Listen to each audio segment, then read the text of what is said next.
At the family lunch, my brother's daughter called me the outsider Grandma warned us about. Everyone smirked. That night, I quietly shut down their card access. By morning, their car vanished from the driveway, and at 8 o'clock a.m., the knock at my door revealed exactly how scared they'd become. I was already dreading the lunch. It was my mom's idea, of course. She wanted a family moment before Thanksgiving break scattered everyone again.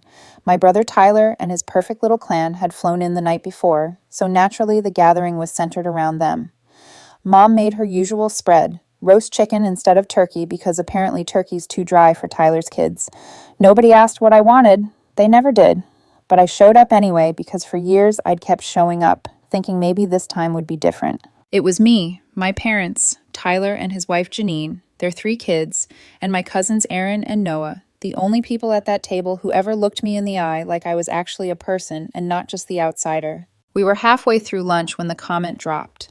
Tyler's oldest daughter, Maddie, who's barely 12, looked at me and said it like it was just part of the conversation. "You're the outsider Grandma warned us about." She said it while picking at her mashed potatoes. Everyone smirked like it was an inside joke. My mom even chuckled. Tyler just raised an eyebrow, like he was pretending to be surprised, but he wasn't. Janine smiled into her wine glass. No one defended me. I didn't say a word. I just excused myself and went to the kitchen, supposedly to check on dessert. I stood there for 10 minutes trying not to let it hit me. But it did. I heard Aaron whisper to Noah, loud enough for me to catch, that it was disgusting how they treated me. That's when I knew I wasn't crazy. I wasn't overreacting. I wasn't being too sensitive like my parents always said. Back at the table, dessert was already being passed around. I smiled. I played nice. I complimented the pie. I asked Tyler if he was still using my login for that financial software I'd set up for him. He was. They all were. I was the one who helped them set up automated payments, emergency credit lines, car access, remote home management systems, all the stuff they didn't understand but leaned on me for. That night, I shut it all down quietly, systematically. Every card, every backup account, the car key fobs, the smart lock codes, the financial software access, gone. I even changed the Wi-Fi password at my parents' place and blocked Tyler's MAC addresses. They'd find out soon enough. At 8:03 the next morning, a knock echoed through my apartment. I opened it to find Tyler and Janine. No makeup, no polished smiles, just panic. Their rental car gone, towed overnight. Turns out when you don't pay the city registration renewal, the one I'd been handling for years, things disappear fast. Their hotel booking got declined, and the emergency credit card too. They wanted to know what happened. I invited them in, calm, friendly. I offered coffee. Then I sat down, crossed my legs, and said, "I'm just the outsider, remember?"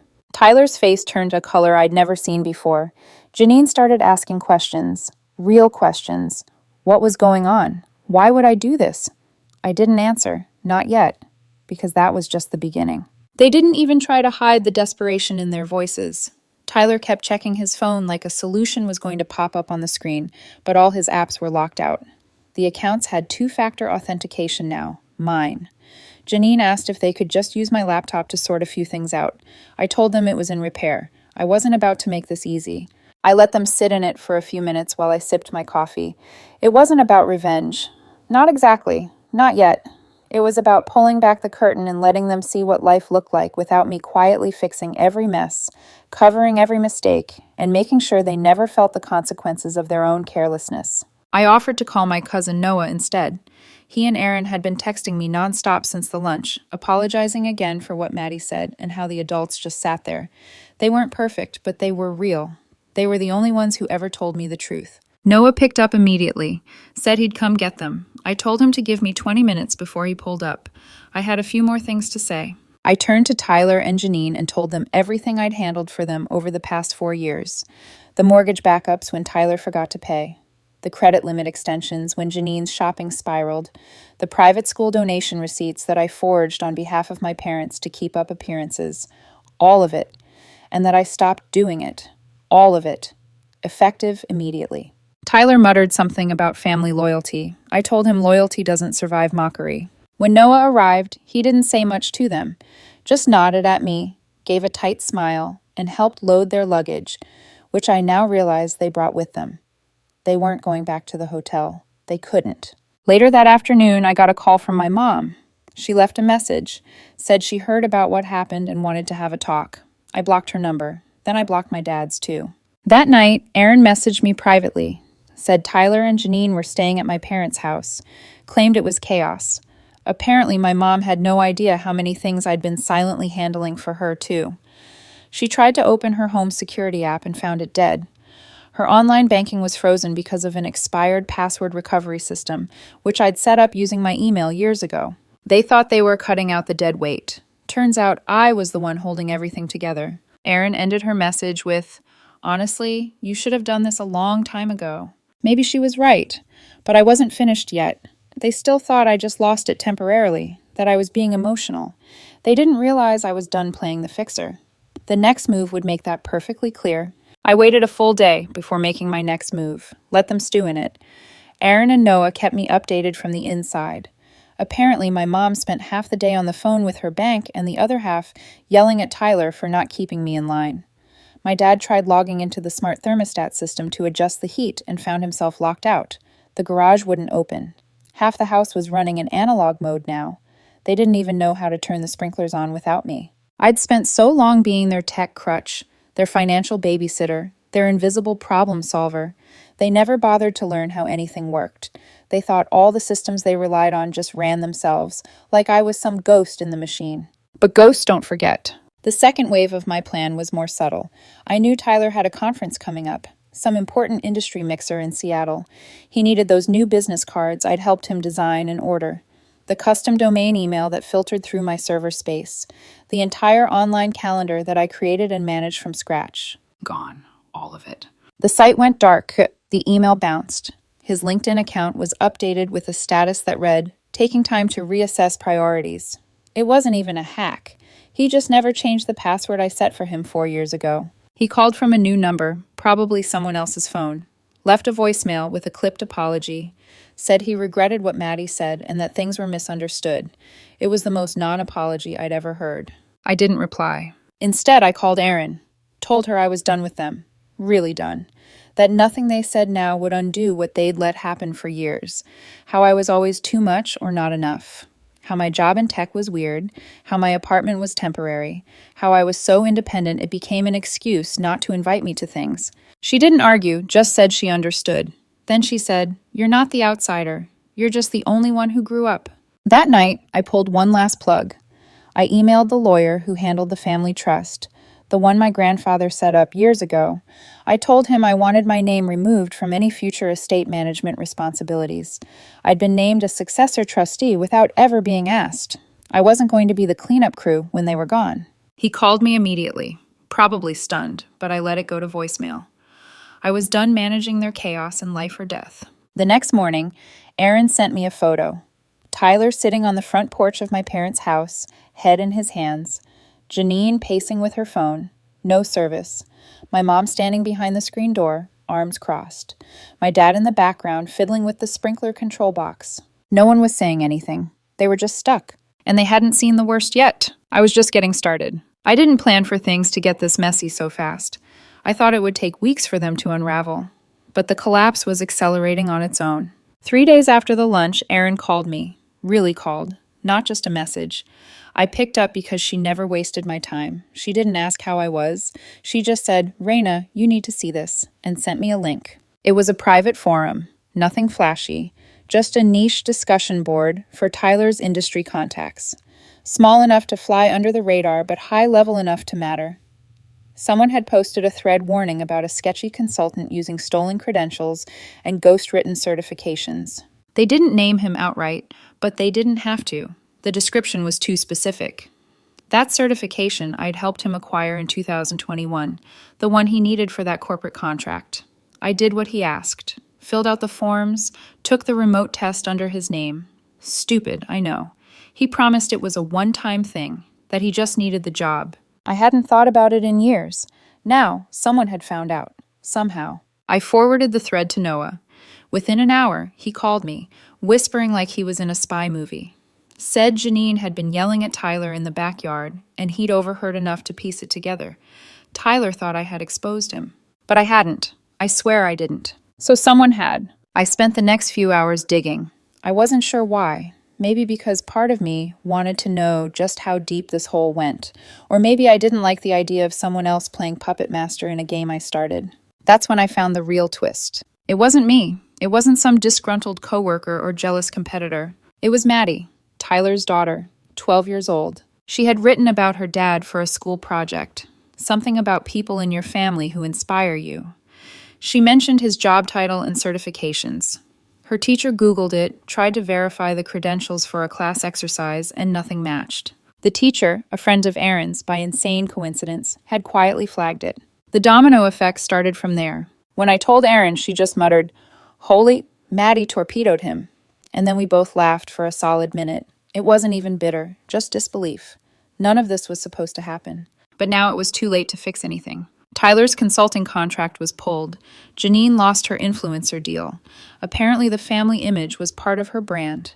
My parents were getting hit with late fees they didn't understand, and none of them had any clue how to undo the mess without me. Meanwhile, I had one more card to play. I emailed every utility, subscription, and service tied to my name at my parents' house.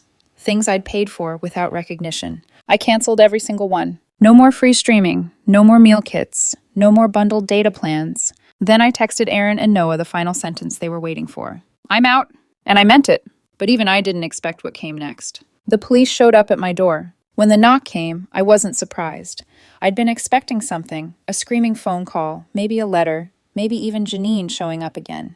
But instead, it was two cops. They stood there stiff and polite, asking if I was Raina Morgan. The older one glanced down at a small notepad, then told me there had been a formal complaint, something about unauthorized access, suspected financial manipulation, digital fraud. They tried to keep it neutral, but I could hear the doubt in their voices. This wasn't routine for them. I stepped aside and let them in. I already had the folder ready, printed emails from my mom, Tyler, and even Janine over the years asking me to set up accounts, reset passwords, manage digital assets, login logs, account registrations, financial dashboards, payment approvals, everything. I wasn't stupid. I never touched a dime that wasn't mine. I just stopped keeping the lights on. I laid it all out on the table. The older cop went through it silently, nodding here and there. The younger one asked a few basic questions. How long had I managed these accounts? Did I ever impersonate anyone? Did I access funds not explicitly authorized? I answered everyone calmly. After 20 minutes, the older one shut the folder, stood up, and said they wouldn't be moving forward with anything. Not enough for a case. The complaint looked personal, not criminal. Then, as he was walking out, he looked back and said, "You'd be surprised how often it's family that does this." I wasn't surprised at all. 10 minutes later, Aaron called. He was furious. Said she overheard my mom on the phone bragging to my aunt that she'd taken legal steps to rein me in. She actually used that phrase, rein me in. Aaron told me Tyler didn't even know she filed the report. It was all my mom. She'd finally realized how much she depended on me, and instead of apologizing, she went for the jugular. That was the turning point. I wasn't just cutting ties anymore. I was burning the bridge and tossing the blueprints into the ocean. That night, Janine sent me a message. Just text. Nothing dramatic. She said she knew what I did wasn't wrong, that she finally saw how much I'd been covering for all of them, especially Tyler. She admitted she wasn't innocent either. She said my mom was spinning stories now, trying to flip the cousins and extended family against me, telling them I'd been stealing, that I'd always been unstable. Then she wrote, "I know you're done, and I don't blame you. Just don't let them pull you back. You're the only one who ever left." I sat with that for a while. Then I logged out of everything. No more email, no more alerts, no more family group chats. At 3 a.m., I booked a one-way ticket to Hawaii. Direct flight, no layovers. I didn't even tell Aaron or Noah. I needed one clean decision that was just mine. No explanations, no damage control, no backup plans. I closed my laptop, shoved some clothes into a bag, left my keys on the kitchen counter, and locked the door behind me for the last time. On the plane, I finally let myself breathe. Not cry, just breathe. For the first time in years, no one could reach me. No one needed anything. No one even knew where I was. I ordered a drink, leaned back in my seat, and watched the mainland vanish beneath the clouds.